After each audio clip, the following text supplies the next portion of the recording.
إلا أن يدعو الناس إلى التوحيد وأن يحذرهم من الشرك. بسم الله الرحمن الرحيم الحمد لله رب العالمين والصلاة والسلام الأتمان الأكملان على المبعوث رحمة للعالمين وعلى آله وأصحابه أجمعين. سبحانك لا علم لنا إلا ما علمتنا إنك أنت العليم الحكيم. اللهم افتح لنا فتوح العارفين ووفقنا توفيق الصالحين وانفعنا بالقرآن والذكر الحكيم. اللهم علمنا ما ينفعنا وانفعنا بما علمتنا وزدنا علما وفقها في الدين.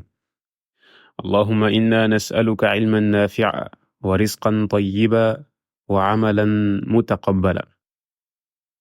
رب اشرح لي صدري ويسر لي أمري واحلل عقدة من لساني يفقه قولي. Inch'Allah, chers frères et sœurs, nous allons reprendre notre lecture dans l'épître Wajibuna nahwa ma amarana Allahu tabaraka wa ta'ala bihi. C'est-à-dire notre devoir envers ce qu'Allah subhanahu wa ta'ala nous a ordonné. Nous avons vu précédemment que lorsqu'Allah subhanahu wa ta'ala nous ordonne, on devait adopter cette chose. Et ces choses-là, commencer par la connaissance, prendre connaissance de cette chose-là qu'Allah subhanahu wa ta'ala nous a ordonné. Et on a certes vu tout ce qui concernait cela. Donc on a vu le premier degré qui était la connaissance. Et maintenant, incha'Allah ta'ala, nous allons prendre le deuxième degré qui est al-martabat al-thaniya mahabbatuhu. Mahabbatuhu, c'est-à-dire aimer cette chose-là qu'Allah subhanahu wa ta'ala nous a ordonné, l'amour. En quoi consiste l'amour? C'est mahabbatu ma anzalallah wa kufru man karihahu. C'est le fait d'aimer ce qu'Allah subhanahu wa ta'ala a descendu et la mécréance de celui qui déteste ce qu'Allah subhanahu wa ta'ala a descendu. ذَلِكَ بِأَنَّهُمْ كَرِهُوا مَا أَنزَلَ اللَّهُ فَأَحْبَطَ أَعْمَالَهُمْ. Le fait d'adopter cette chose-là va nous permettre d'être aimés auprès d'Allah subhanahu wa ta'ala et afin que nos actes ne soient pas annulés. Allah subhanahu wa ta'ala nous dit dans Surat Muhammad ذَلِكَ بِأَنَّهُمْ كَرِهُوا مَا أَنزَلَ اللَّهُ فَأَحْبَطَ أَعْمَالَهُمْ. C'est certes car ils ont détesté ce qu'Allah subhanahu wa ta'ala a descendu, alors il a certes annulé leurs œuvres. فأكثر الناس لم يحب الرسول صلى الله عليه وسلم بل أبغضه وأبغض ما جاء به ولو عرف أن الله أنزله.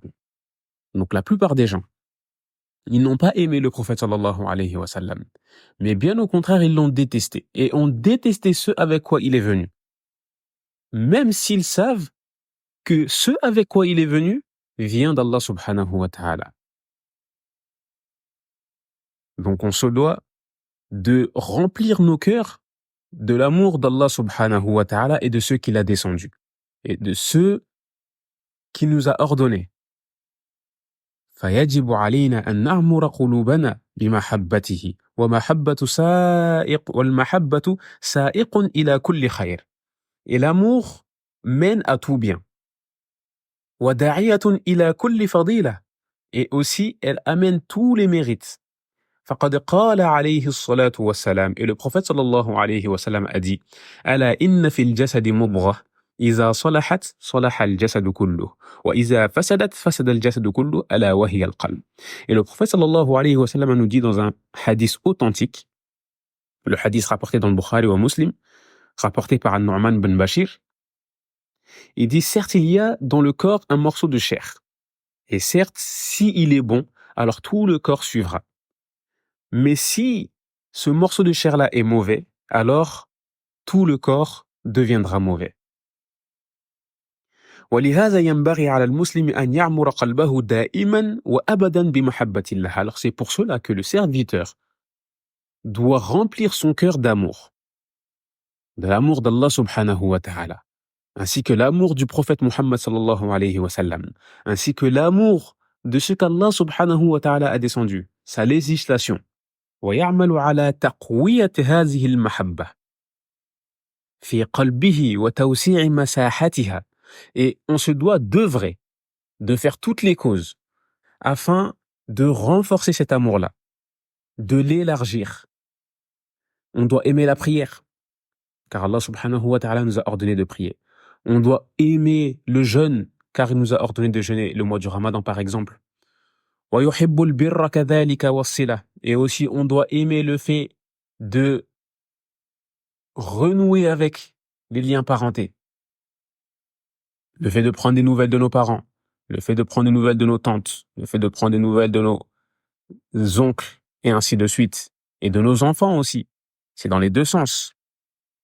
وَالْإِحْسَانِ. Al-ihsan qui est le fait d'être bienfaisant. وَيُحِبُّ الصِّدْقَ. On doit aimer la véracité, être véridique.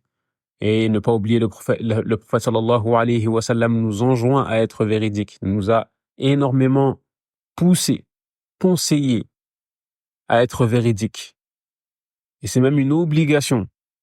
Dans le hadith authentique, il a certes été rapporté Inna as-sidqa yahdi ila al-birr. Certes, la vérité ou le fait d'être véridique mène à la piété. Wa inna al-birra yahdi ila al-jannah. Et certes, la piété mène au paradis. Wa inna ar-rajula la yasdiq hatta yuktaba 'inda Allahi siddiqa. Et certes, le serviteur ne cesse d'être véridique jusqu'à ce qu'il soit écrit auprès d'Allah comme étant un véridique. Et quel mérite il y a après celui-là d'être une personne véridique auprès d'Allah subhanahu wa ta'ala. Nasallahu subhanahu wa ta'ala an yaj'alana min as-sadiqin. On demande à Allah subhanahu wa ta'ala de nous compter parmi les véridiques. فإذا كان القلب يحب الله أو يحب لله ويبغض لله صلحت حال الإنسان. Alors si le cœur il aime pour Allah et déteste pour Allah, alors il sera bon. Comme il a été rapporté dans le hadith, من أحب لله وأبغض لله وأعطى لله ومنع لله فقد استكمل الإيمان. Le prophète sallallahu alayhi wa sallam nous dit, celui qui aime pour Allah, déteste pour Allah, donne pour Allah et s'abstient pour Allah, alors lui aura certes complété la foi. Et dans un autre hadith, أوثق عرى الإيمان الحب في الله والبغض في الله. C'est-à-dire la plus solide aisance de la foi, c'est le fait d'aimer en Allah et de détester en Allah. ولهذا يحتاج المسلم دائما أن يقوي في قلبه محبة الله ومحبة رسوله ومحبة شرعه. Et c'est pour ça que le serviteur, le musulman, se doit de renforcer cet amour-là qu'il a pour Allah et qu'il a pour le prophète et qu'il a pour la religion d'Allah subhanahu wa ta'ala. Et cela en faisant ce qu'Allah subhanahu wa ta'ala a demandé et en délaissant ce qu'Allah subhanahu wa ta'ala a interdit et en suivant le prophète Muhammad sallallahu alayhi wa sallam de la meilleure des manières et de façon conforme. وكذلك عليه أن يبذل الأسباب التي تمكن هذه المحبة في قلبه. Et aussi, on se doit de renforcer, de faire toutes les causes qui vont renforcer cet amour-là dans nos cœurs. وأن يجتهد في أن يبعد عن قلبه أمراضه وأسقامه. Et aussi, on se doit de faire les causes, en contrepartie, d'éloigner de nos cœurs les maladies, c'est-à-dire les maux du cœur. Il se peut que tu trouves certaines personnes qui, lorsque elles doivent faire du bien, elles n'y arrivent pas. Dans le sens où elles trouvent cette chose-là lourde, difficile. Et lorsqu'on est dans cette posture-là, dans cette position-là, il faut savoir que on a un problème au niveau du cœur. Et au contraire, en contrepartie, lorsque il fait quelque chose qui va dans le sens de ses passions, ou plutôt qui va dans le sens de son nafs, alors là, tu vois qu'il est motivé et qu'il a une énergie qu'il ne trouve pas dans les bonnes actions et dans les adorations. Et c'est pour ça que le prophète sallallahu alayhi wa sallam, Allah lui a ordonné en disant رَبَّنَا لَا تُزِغْ قُلُوبَنَا بَعْدَ إِذْ هَدَيْتَنَا وَهَبْ لَنَا مِن لَدُنْكَ رَحْمَةً إِنَّكَ أَنْتَ الْوَهَّابُ. Dans sourate Al-Imran. C'est-à-dire, Seigneur, ne laisse pas dévier nos cœurs après que tu nous aies guidés et accorde-nous ta miséricorde, certes c'est toi le grand donateur. وكذلك Et aussi, nous avons une invocation que le prophète avait l'habitude de faire. ومن عظيم دعاء المأثور عن النبي صلى الله عليه وسلم اللهم إني أسألك حبك وحب من يحبك وحب عمل يقرب إلى حبك. Et subhanallah, si on médite sur cette invocation-là,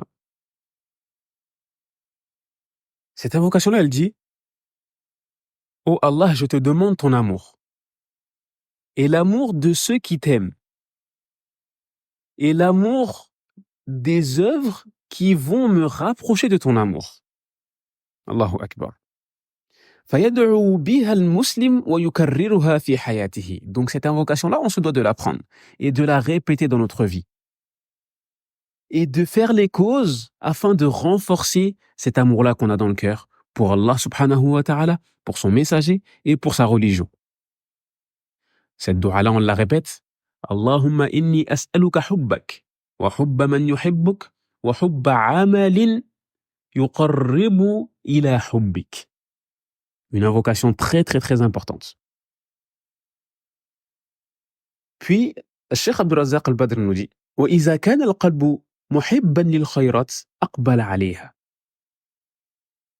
Si le cœur est rempli d'amour pour une chose, pour le bien, alors il aura cette facilité-là à le faire. وسعى في فعلها والقيام بها. فالعبد مطلوب منه أن يحب الأعمال التي تقرب إلى حب الله. Donc, le serviteur, le musulman, est ordonné d'aimer ceux qui ramènent vers l'amour d'Allah subhanahu wa ta'ala.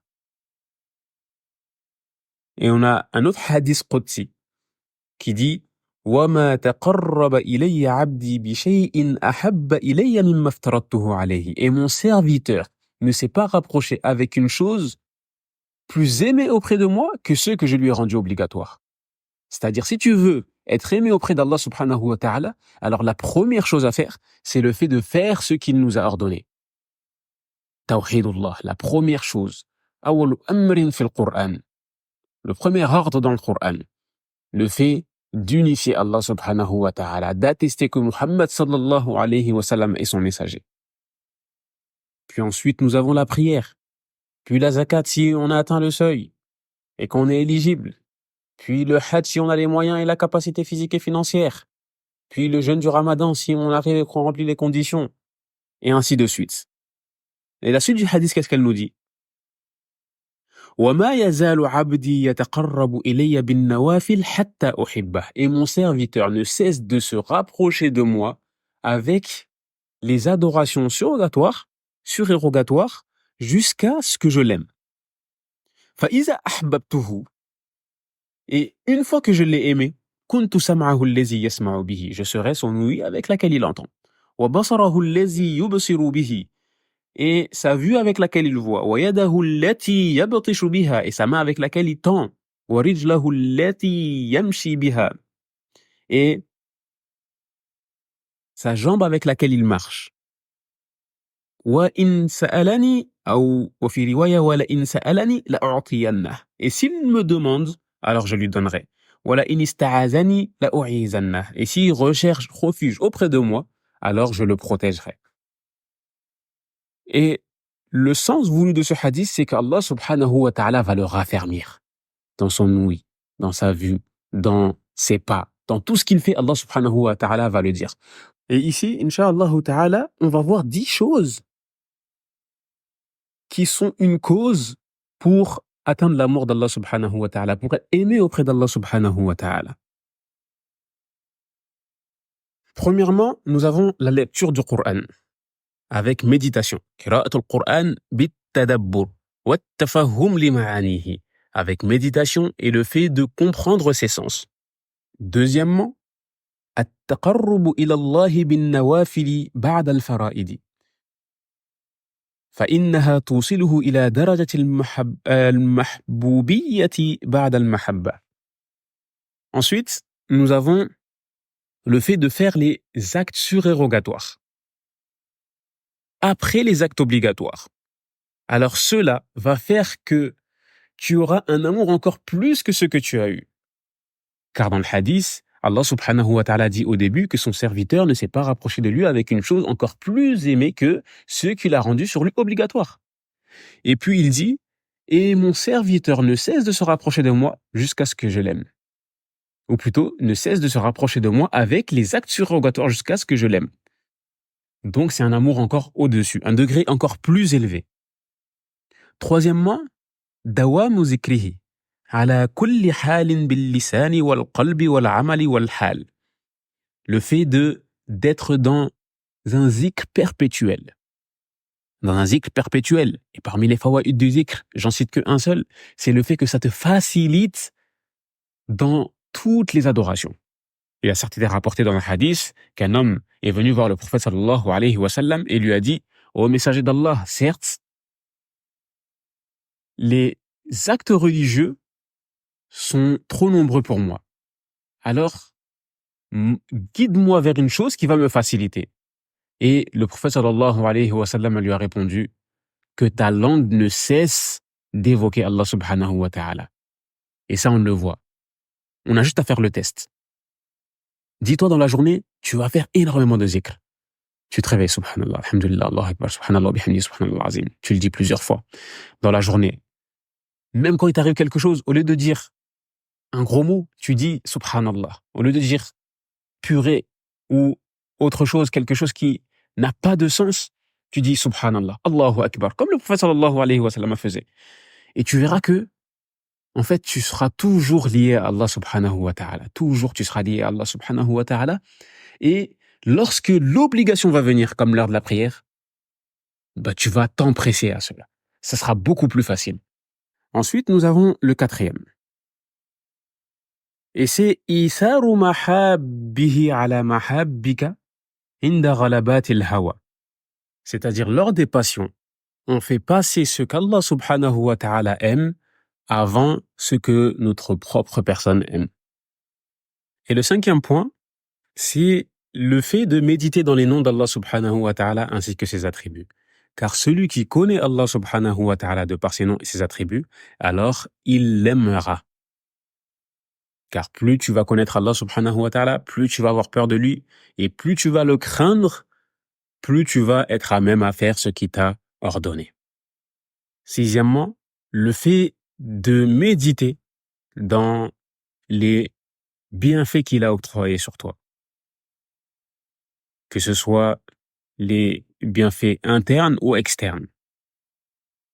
Septièmement, nous avons le fait de se rabaisser devant Allah subhanahu wa ta'ala. À titre d'exemple, lorsque tu lui demandes quelque chose, tu prends tes ablutions, tu te mets en prière, ou plutôt tu pries 2 unités de prière, tu demandes dans le sujoud, et tu demandes, tu te rabaisses devant ton Seigneur. Et Ibn Taymiyyah, qu'Allah lui fasse miséricorde, avait l'habitude de faire cela. Quand il n'arrivait pas à comprendre une mas'ala, il se rabaissait devant Allah subhanahu wa ta'ala. Et il lui demandait, et il lui demandait. Il s'isolait avec son Seigneur, et il lui demandait.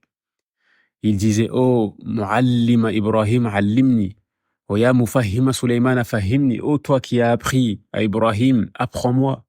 Et oh toi qui as fait comprendre à Sulaiman, alors fais-moi comprendre.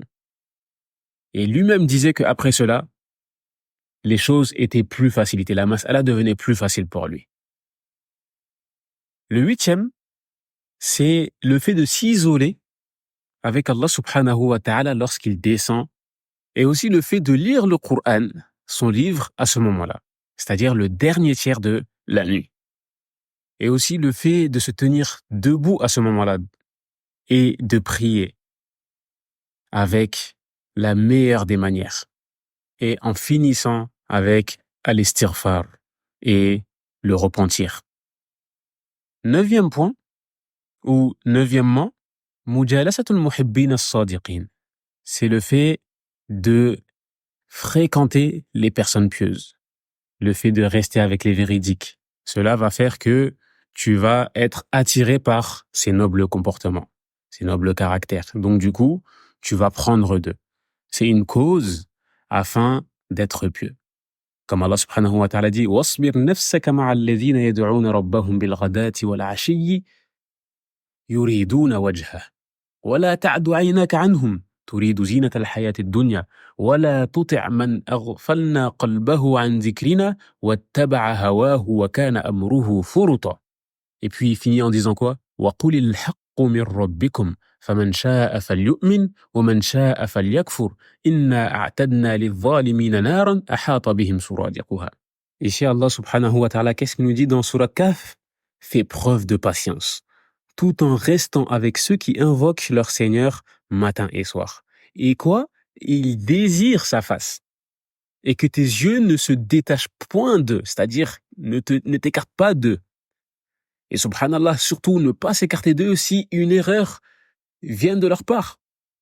Car chaque fils d'Adam peut tomber dans l'erreur. Donc le fait que de tomber dans l'erreur ne doit pas faire ou ne doit pas être une cause, afwan, que tu t'éloignes de ces personnes-là qui sont généralement des personnes pieuses.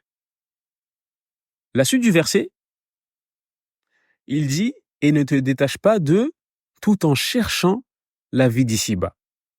Et n'obéis pas à celui dont nous avons rendu le cœur inattentif à notre rappel. Et qui est dans ses passions et dont le comportement est outrancier. »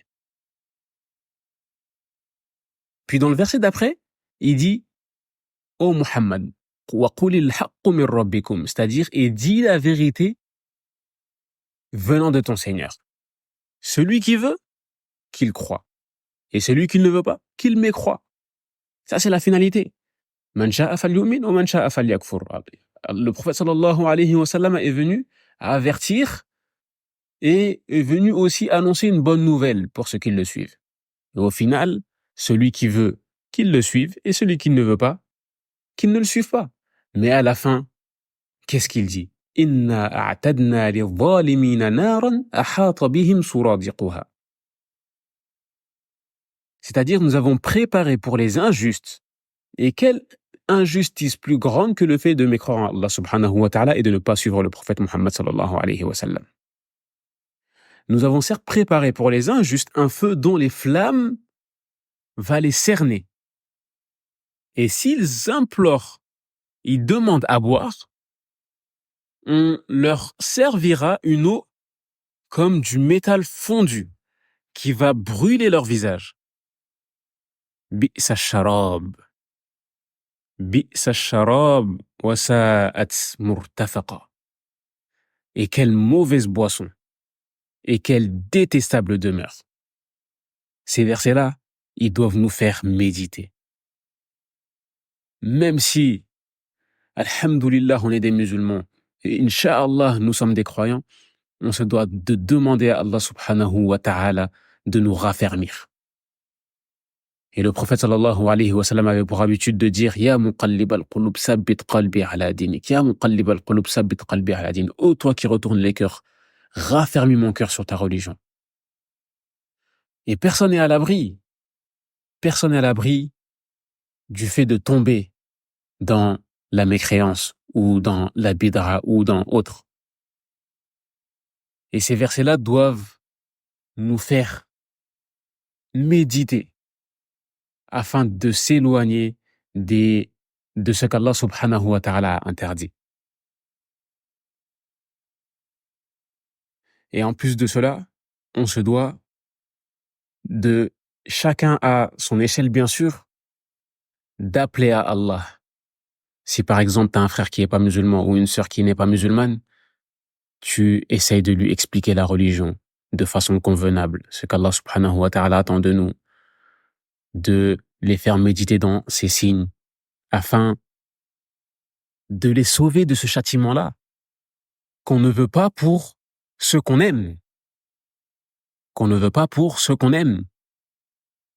Et si tu vois une personne qui est dans ta famille, qui n'est pas sur la droiture, qui, je dis n'importe quoi, à titre d'exemple, qui vend de la drogue, ou qui écoute de la musique, ou qui fait des choses qu'Allah subhanahu wa ta'ala n'agrée pas, alors il faut lui faire écouter ce genre de verset-là, afin qu'il réfléchisse, afin qu'il revienne vers Allah subhanahu wa ta'ala repentant.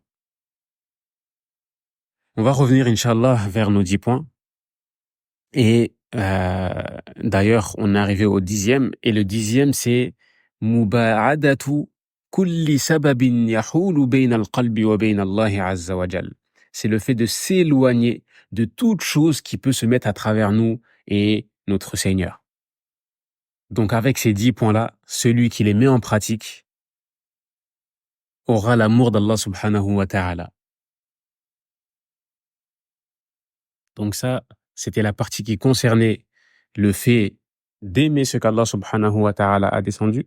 Et ensuite, le cheikh Mohammed bin Abdul Wahhab nous avait dit juste après wa kufru man karihahu, c'est-à-dire le fait de détester une chose qu'Allah subhanahu wa ta'ala a descendue rend mécréant. فمن كره شيئا أنزله الله عز وجل أحبطت هذه الكراهية عمله. Donc celui qui déteste une chose qu'Allah subhanahu wa ta'ala a descendue, alors cette chose-là qu'il a détestée va annuler ses œuvres. Comme on a dit dans Surat Muhammad, ذَلِكَ بِأَنَّهُمْ كَرِهُوا مَا أَنزَلَ اللَّهُ فَأَحْبَطَ أَعْمَالَهُمْ. Certes, car ils ont détesté ce qu'Allah subhanahu wa ta'ala a descendu, alors il a annulé leurs œuvres. فالكراهية والبغض لدين الله أو لما شرعه لعباده محبط للعمل. Le fait de détester et de ne pas aimer une chose qu'Allah subhanahu wa ta'ala a descendue, alors cela annule les actes. قال فأكثر الناس لم يحب الرسول. Et lorsqu'il dit la plupart des gens n'ont pas aimé le prophète, أي المحبة الحقيقية الصادقة النابعة من القلب المثمرة لاتباعه. Donc, on ne parle pas du fait des personnes qui vont s'en foutre. Voilà, oui, c'est un prophète, d'accord. Mais ils vont pas croire. Le fait de ne pas croire, et de ne pas le suivre, cela montre qu'il ne l'a pas aimé. D'un amour sincère, le vrai amour. C'est cet amour-là qui n'est pas là. Et Allah subhanahu wa ta'ala dit, ô Muhammad, si vous aimez vraiment Allah subhanahu wa ta'ala, alors suivez-moi. Allah vous aimera en retour et vous pardonnera vos péchés.